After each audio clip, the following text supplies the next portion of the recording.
Thank you, John Vaughn.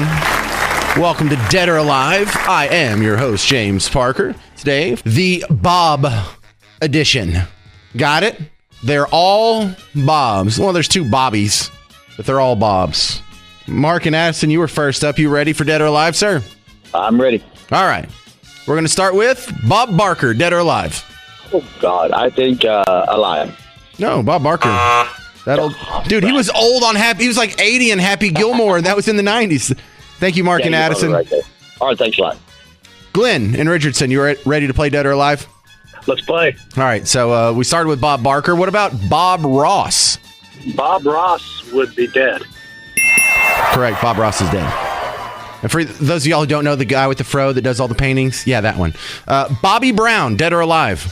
Bobby Brown, I'm going to go dead. No, Bobby Brown is alive. And really, out of the two, between Bobby and Whitney, I really thought Bobby would have died first. Here he is, still kicking around 10 years later. Thank you, sir. All right, this is Janie in Arlington. You're next up on Dead or Alive. You ready? I'm ready. All right, we're in the Bob edition. We're all the way down to Bob Dylan, Dead or Alive? Dead. No, Bob Dylan's alive, 83 years old. Oh, well, I'm happy he's alive. Well, I'm happy you called in, Janie. Thank you very much. Josh in McKinney, you ready for Dead or Alive? I'm ready. Oh, that's what Janie said. We're doing the Bob edition. Bob Odenkirk. Do you know him as Better Call Saul or Saul Goodman from Breaking Bad, or he was in Mr. Show? He is alive. He is alive. Yeah, I'm just a fan of his. I just want to put that one in there. He's only 61 years old. Bob Seger, Dead or Alive? Seger, he is dead. No, he's alive, 79 years old. We're having a hard time today, aren't we, guys? Thank you very much, Josh. Michael and Euless, you ready to play Dead or Alive? Yep. All right, we're in the Bob edition home stretch. Bob Dole, Dead or Alive? Dead. He is dead. Well, you had to think about that one. Bob Hope, Dead or Alive? Dead. He is dead. Home improvement guru Bob Vila, Dead or Alive? Dead. No, Bob Vila's alive. He is 78 years old. Dang it. He was the patient zero of the home improvements. I know, right? I know. Way before TLC got on it. All right, let's try Billy in Lake Highlands. Billy. Yes, sir. Man, you're such a lucky dog. You only have one to go. You ready? It's a 50-50 shot for you to get Judas Priest tickets here. The last Bob in the Bob edition.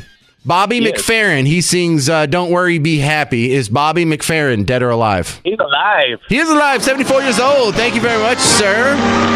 All right, now you are a Judas Priest fan. You're going to go to their show? Oh, Judas Priest, you kidding me? Oh, yeah, buddy. You got it. All right, so for the rest of us, that's happening October 26th. We have to go get our tickets at Ticketmaster.com. Billy is getting his from Dead or Alive, but Judas Priest, Pavilion at Toyota Music Factory, October 26th. All right, this has been Dead or Alive.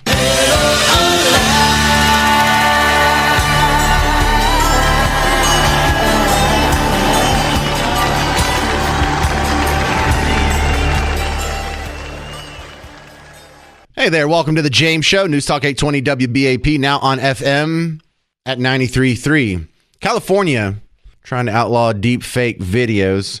I don't know if it'll stand, you know, the law that's being pushed by Gavin Newsom. I mean, I almost want it to go into effect just so we can have an example of how bad it is. I want to see someone have handcuffs put on them and taken to jail for making fun of one of our elites, because that's what it's going to be. That's what all these are. And whether it's in the French Revolution and they were running around smashing printing presses for making fun of the Bourbons, or whether it's in 1984 and the main character Winston Smith has to go change the record of history or censor public speech. It's never sold to you as, well, we can't have the commoners making fun of the elites. It's always sold to you as misinformation. It's always sold to you as, well, we just want everything to be true. In fact, the administration by which they censored speech and told you lies was called what? The Ministry of Truth, or Mini-True for short.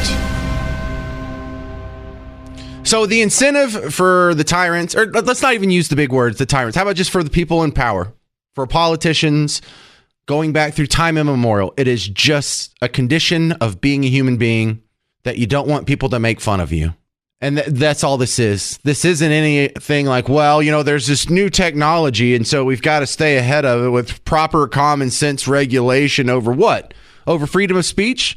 No, thank you. Fraud's already illegal. I don't think we do need any new laws on the books. If you put out an ad pretending that's Kamala Harris saying things that she didn't say, and you mean that with an intent to cause her harm or just recklessly cause her harm, so not just parody, not for comedic purposes, but you actually fool people. That's fraud. That's already illegal. I can't call up your mom pretending to be you and be like, oh man, will you please send me $10,000 really quick? Just put it on this prepaid debit card or something like that. If I'm pretending to be you, that's theft by fraud. So I don't think we need new laws. I think this is just a petty tyrant who is following the normal human condition of trying to punish people for insulting them. The one thing you like about deepfake ads is even when of course it's fake, it's effective. It's super effective. It is an effective way to make these people look silly. That's what bothers them. It's not that it's not true.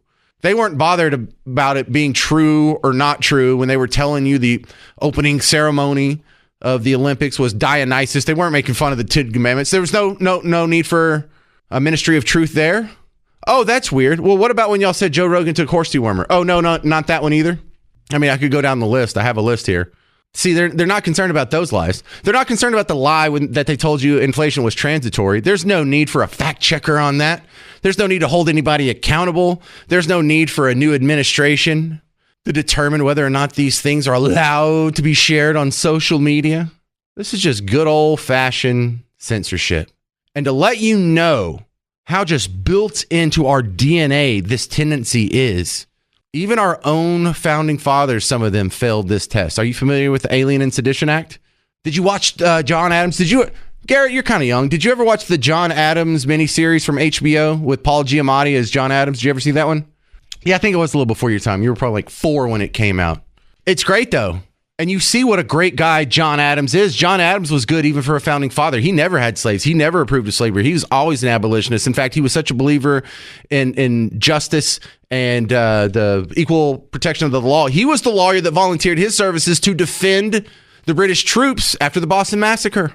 Even him, when he finally got into that presidency, when he was finally at the top, I don't think he was technically in the White House yet because that didn't come around for another few years, but he supported the Alien and Sedition Act, which outlawed misinformation and political speech. And now it got overturned almost immediately because this was revolutionary times. And it's like, bro, this is what we literally just overthrew about 5 months ago. But even our own founding fathers can get intoxicated by this power. There's something weird that I don't know. You don't know. We've never been kings before. I've never been the CEO of a Fortune 500 company. I've never been the CEO of Bad Boy Music. I've never been a billionaire with a private island. You can think that you're better than these people, and you probably are, but some of you aren't. Some of you listening right now, if we put you in that position, you would have the same tendencies. That's what makes George Washington so amazing, is the fact that twice in his life, he could have made himself king of America, and he turned it down. That's what's amazing. That's what's unheard of throughout history. There ain't volumes of people like George Washington. There's like him and like Cincinnatus, and like, I don't even know who else did that. But that's what you're seeing with Gavin Newsom here. And so I want to ask you, should deepfakes be allowed? Because he's not saying deepfakes that trick you into thinking he actually said that should be disallowed, should be prohibited, should be illegal. He's just saying all deepfakes. Clearly an overreach, clearly a violation of freedom of speech. Whether or not you put a lot of stock in the Supreme Court, they have said parody is a protected form of free speech. So as long as you're not defrauding anybody, what's the problem? I don't have a problem. You shouldn't have a problem. Oh, that's right. The people in positions of power who will be mocked for their failures and their hypocrisy, they have a problem with it. Do you? 800-288-9227. 800-288-9227. Now, this is one of those communicable diseases, meaning it will start in California and you can kind of roll your eyes and be like, what a dumb thing to do. But if it catches on there, it'll spread to here. You see that happen with so many of these other little social policies when some elites in one state see what the other elites are doing. They're like, oh, look how they can get away with oppressing free speech over in California. Well, we can do that here. We couldn't have done that if California didn't do it first. But now that we have a precedent and there's probably some court rulings that uphold this, that's a carte blanche for other tyrants to test their waters and try and expand their bounds, which the expansion of their bounds is a restriction on yours. Using deepfakes is fun. We're doing them this election cycle. Isn't it hilarious? Aren't the AI songs that are being made? It sounds like Donald Trump is singing. Isn't that funny? Is that really so scary? Is that really such a threat to the public safety that it needs to be outlawed? Who can't see through this? This is nothing more than people in power violating your freedoms in order to calcify their position of power. 800-288-9227, 800-288-9227. Your thoughts on deepfakes being illegal? Feel free to argue with me. I promise I will be respectful. And then also in the next segment, we're going to give away a pair of tickets to see Judas Priest. Judas Priest is coming to Toyota Music Factory on October 26th. You can get tickets now at Ticketmaster.com. Or in the next segment, we're going to play Dead or Alive. Yeah. So that's coming up on the James Show. Give me a call if you want to play. 800-288-9227. This is the James Show, News Talk 820 WBAP, now on FM at 93.3. Hey there, welcome to the James Show, News Talk 820 WBAP, now on FM at 93.3. You know, when we spend so much time talking about these fake problems, you know, whether it's racism or misogyny or transphobia, or, you know, we got to watch out for the weather or cow farts, plastic straws. There's real issues that deserve your attention much more than the composition of your straw. One of them is road rage. Now, you see this headline and you don't think much of it. And, you know, in some respects, rightfully so, because this happens a lot. But I saw this on Fox 4. It says, man shot and killed after argument over crash, Fort Worth police say. It's exactly what it sounds like. There's a fender bender. Two guys got in an argument. One guy gets the gun, takes a couple shots. 30-year-old dies at the scene. It happened early Sunday morning, so you know what that means. Yeah, Saturday night. Loop 280, Highway 287. That's not far away. That's not an exotic location. That's our backyard. Police are still looking for the road rage shooter, but dude, how crazy are these road rage people? If you have road rage stories, I want to hear it. 800-288-9227. 800-288-9227. Because I think this is one of the issues that we would actually address if we weren't wasting time with all these other made-up issues. You got to recycle your Coke cans. Shut up. That's not a real thing. This is a real thing. And you're not a road... Well, okay, maybe you are a road rage person. If you're a road rage person, I definitely want to hear from you. But I'm assuming like 90, 95%, maybe even 99% of us are not road rage people. But I've met more than one. One of them I was close friends with. And what you need to know about this crime is it follows the same sort of Pareto principle as so many other crimes where, you know, like 90% of the cars are stolen by 1% of the population, or 90% of the jewels that are stolen in jewel thief heists are from like the same group.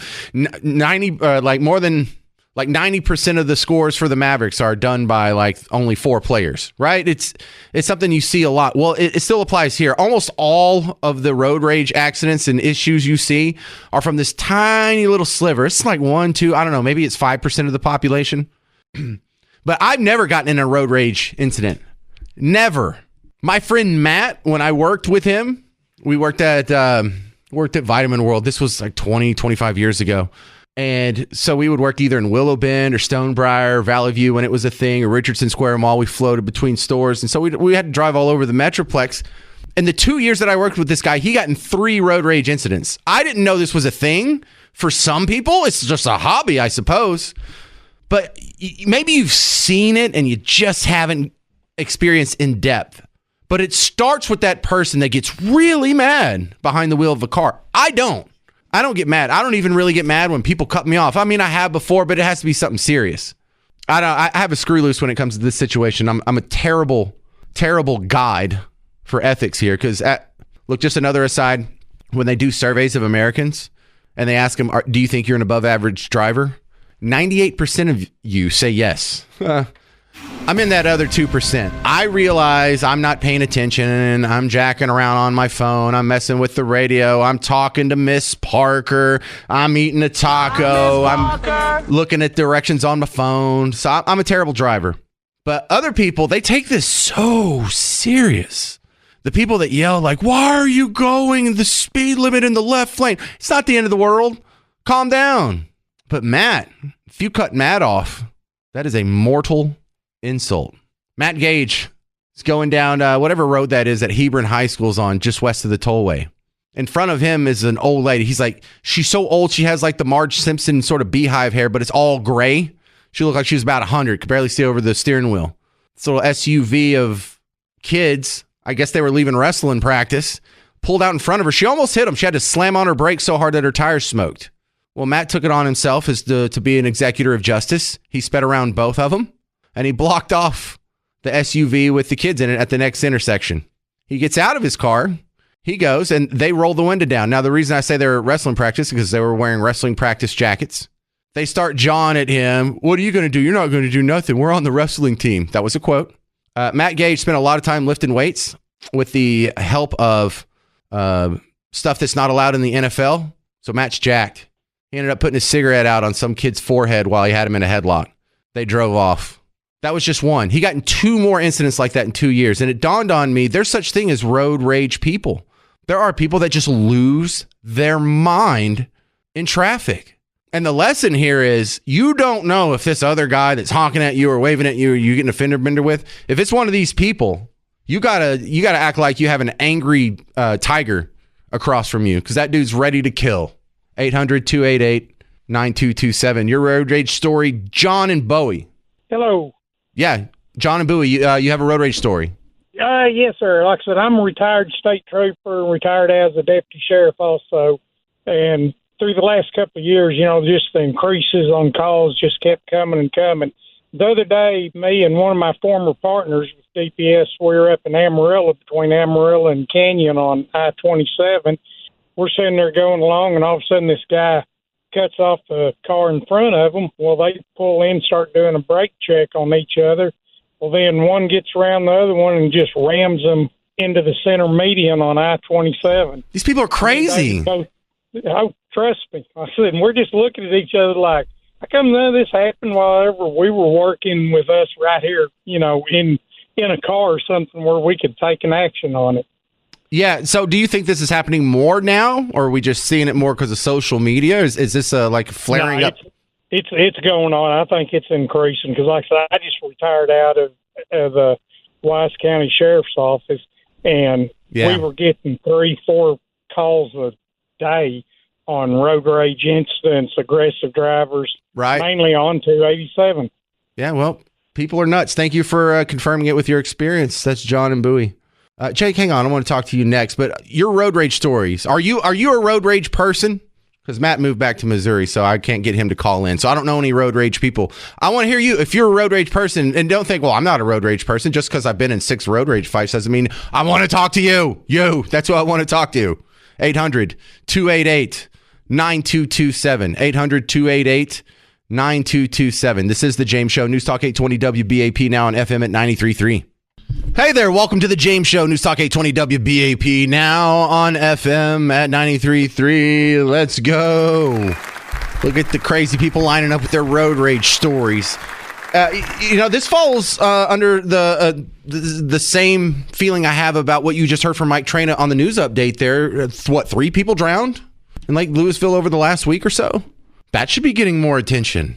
But here it is, road rage. We have a guy in Fort Worth. There's a fender bender. It escalated from there, and someone lost their life over a fender bender. It's totally irrational. It's dangerous. It's something that you can try to avoid. But if you get in a fender bender with one of these road rage people, this could be the end of your life. Why isn't this a bigger deal? 800-288-9227. And then I met road rage people and realized this is a personality trait. This is a personality flaw that some people are just, I don't know if they're born with or it's taught. I don't get it because I don't have it. But the people that do, you scare me. 800-288-9227. Jake in Azle, you're on WBAP. What do you think about road rage, sir?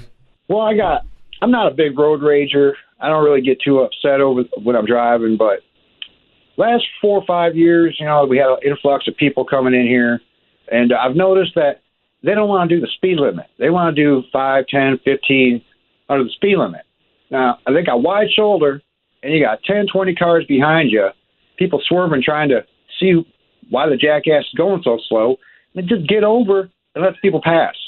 We got a speed limit out here, 70 miles an hour on 51, 730, it's 65, and I'll tell you, man, you guys 45, 40, sometimes you get 55. It's like, man, just get off the road, get over, let people pass. But now that could be a reason why the road rage. And then when I go to the city, that's even worse. So, see, I think I might be the guy that's just playing on my phone, going 45 in the left lane, making people like you insane. I think that's why I don't connect with these stories. I'm not trying to be insane. I'm not the insane kind of guy. It just gets, I got places to go, and you're not supposed to be playing with your phone when you're driving down the road. Says who? That's something they say in public service announcements. That's not a real thing.